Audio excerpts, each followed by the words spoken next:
Hey everyone, I'm Stephanie, and I believe that the right book at the right time can change lives, and that all readers should read children's literature, especially adults.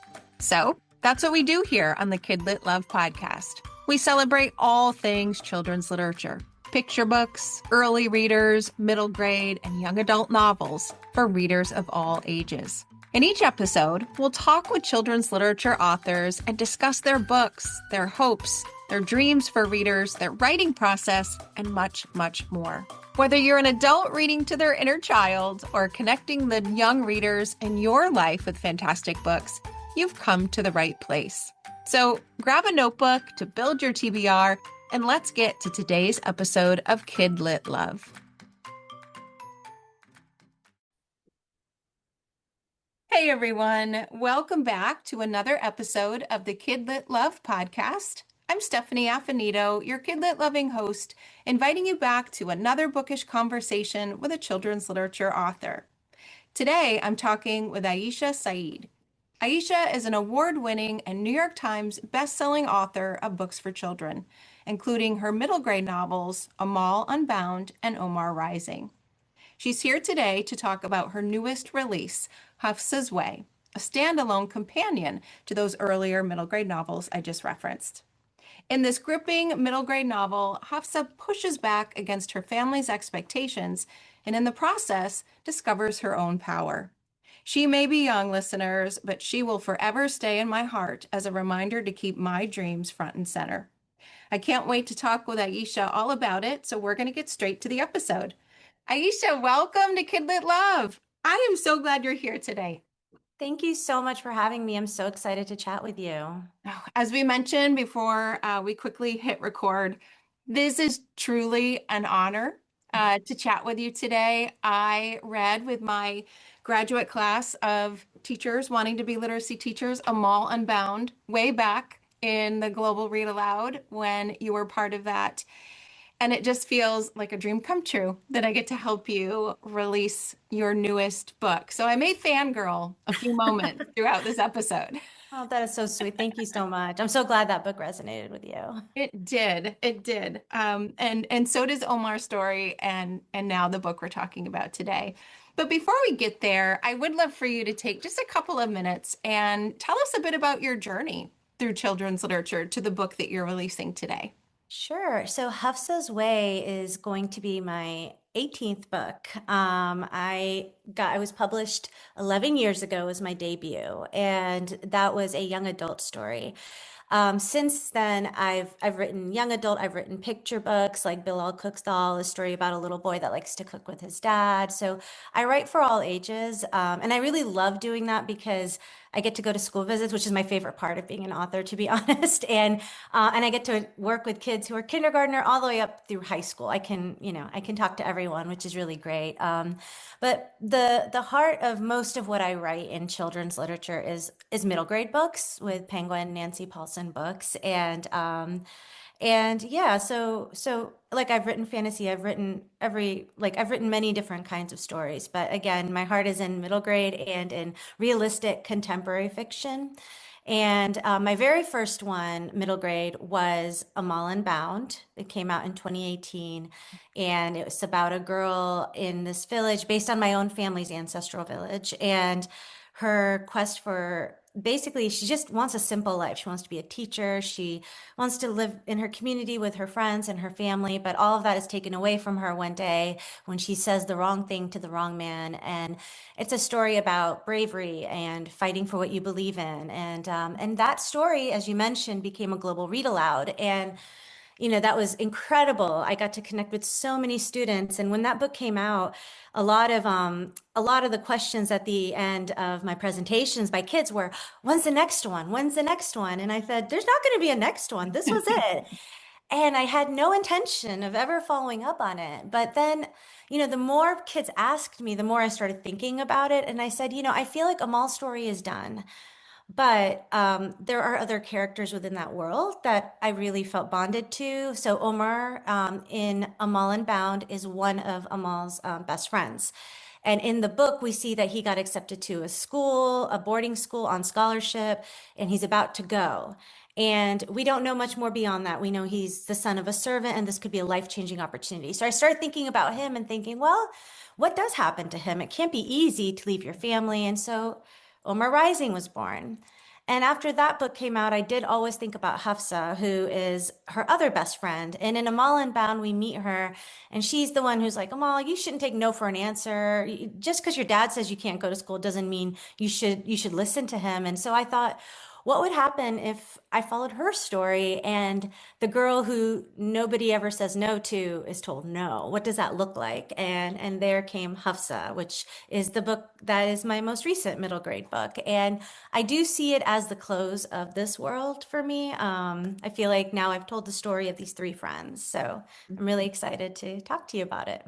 Oh, so I mentioned in the show notes, I feel like, as an adult reader who adores middle grade, it doesn't matter their age to me. They teach me lessons.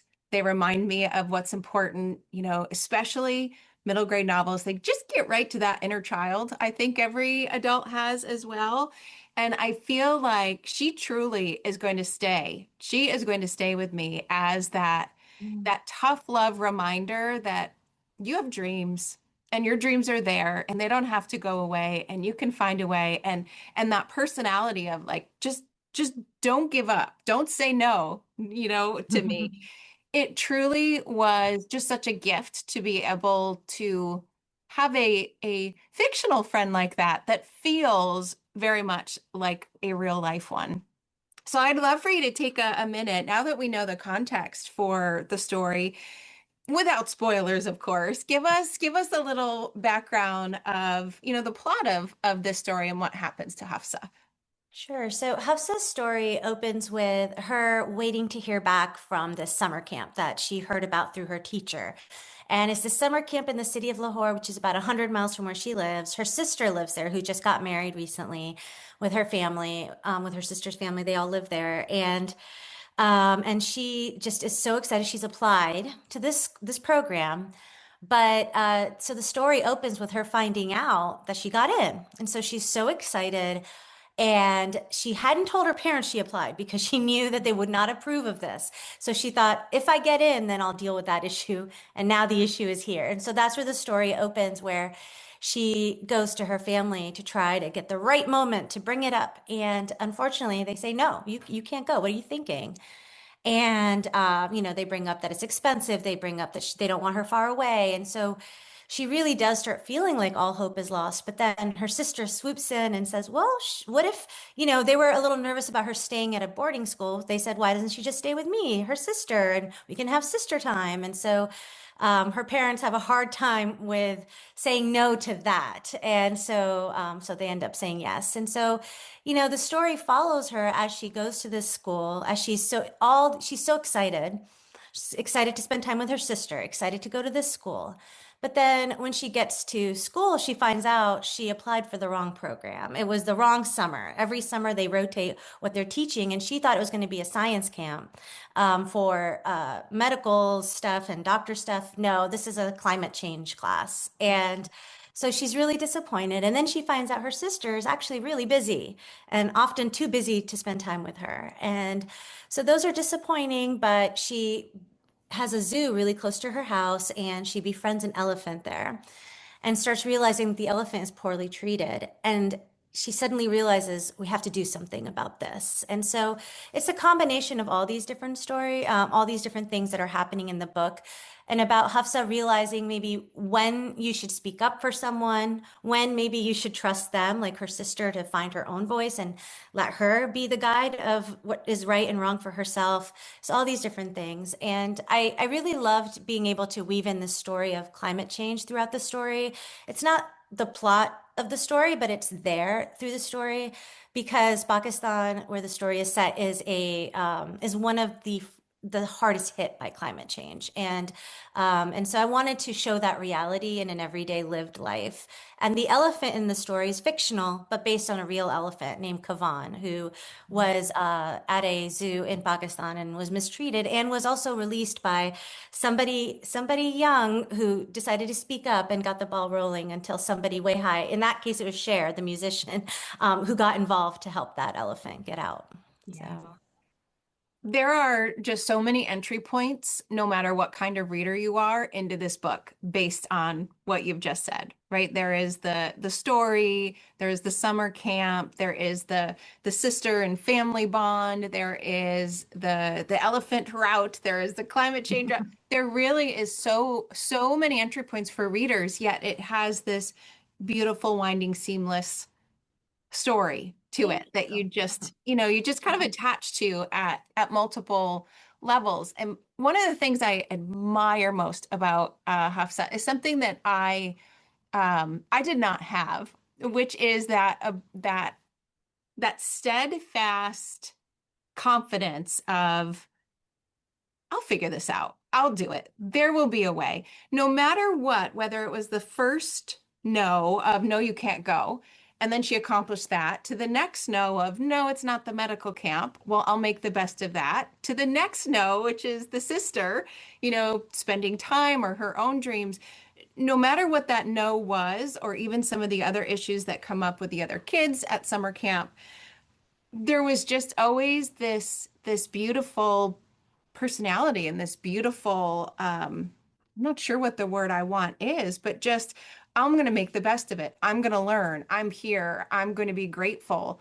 And that ability to keep going even when there are no after issue, such a beautiful role model for all readers.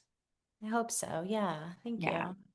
How was that writing a character? I'm curious. Were you like Hafsa? You were the one that was like, "Don't tell me no. I'm going to figure this out." Or how was that writing a character like that? For me, it would have been the opposite of childhood Stephanie.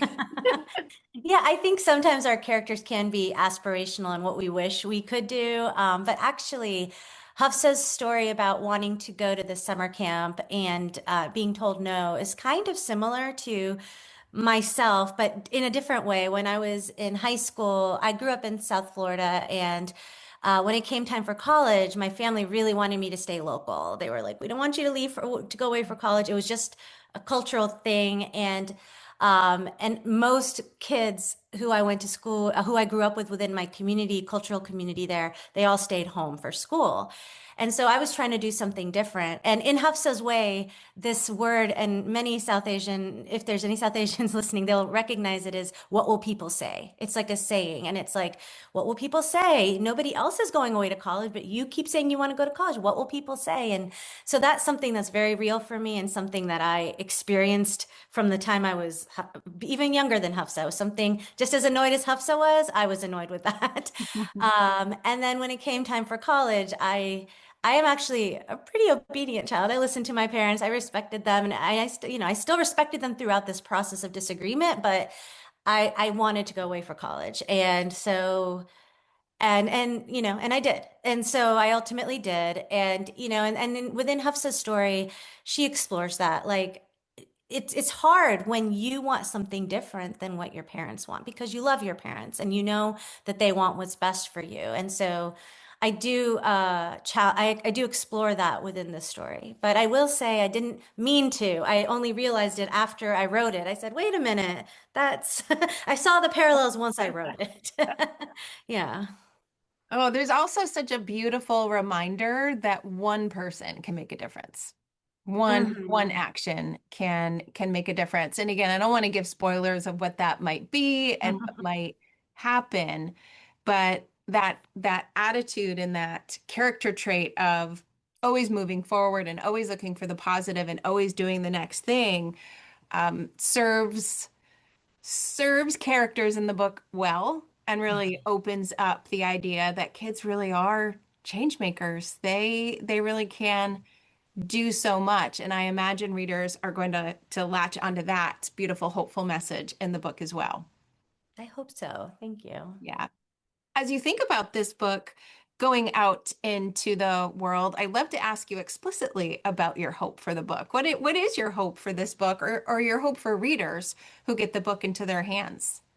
Gosh, I feel like all my books, and I think this would probably be true across the board in children's literature, but I mean, I'm only going to speak for myself. But in my books, when I look through to figure out what a common theme is, it is that theme of hope, holding on to hope even when things are hard. And I really, really, that is my one hope with this book. And I hope that, like you said, there's many different entry points within the story, and I do have an author's note at the end that talks about the elephant and the realities of climate change. And I really do hope that it can spark conversations in the classroom and classroom connections between, the different mediums of literature, STEM. Like, I think that that was a bit intentional, hoping that it can cover many different things. But I was in Texas this past weekend at a festival, North Texas Teen Book Festival, and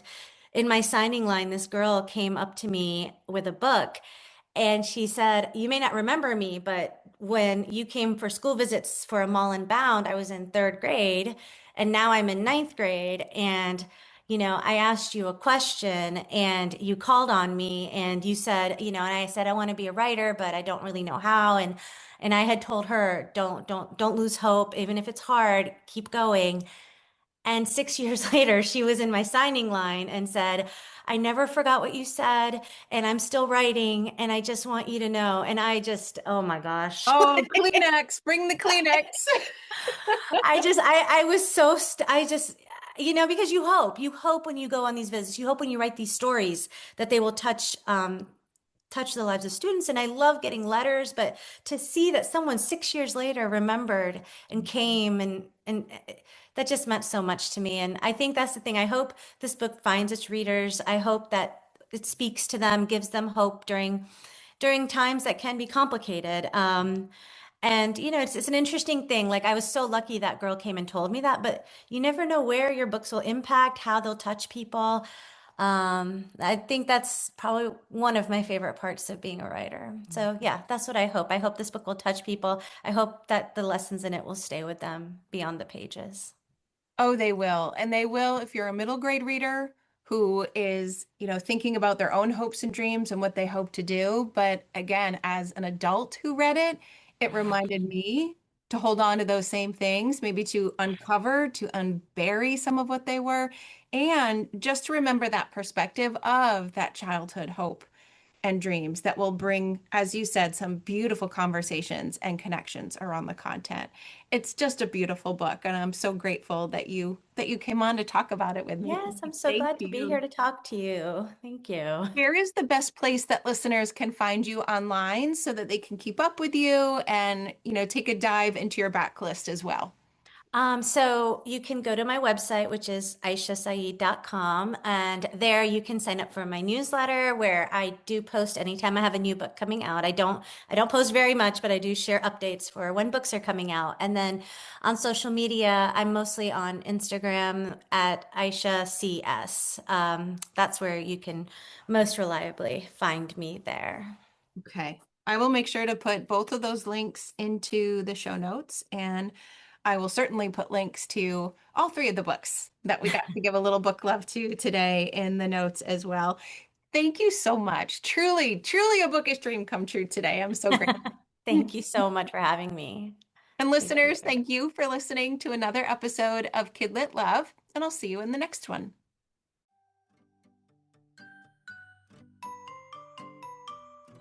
Thanks for listening to today's episode of the KidLit Love podcast. You'll find links to all of the books, resources, and ideas mentioned in the show notes and at alitlife.com. You'll also find KidLit Love on Substack. That's where you'll find posts for each episode, monthly KidLit roundups, and an invitation to join my summer book club and go deeper into the world of children's literature. And if you loved this podcast and want more, you might like to listen to my other podcast called Get Literate. It's a podcast that explores all things books and reading, notebooks and writing to build a life you love. One more thing. If you loved what you listened to today, please take a moment to rate and review the podcast, or take a screenshot of the episode and text it to a friend. This helps the podcast grow and builds our bookish community of Kid Lit Love. Thanks for listening.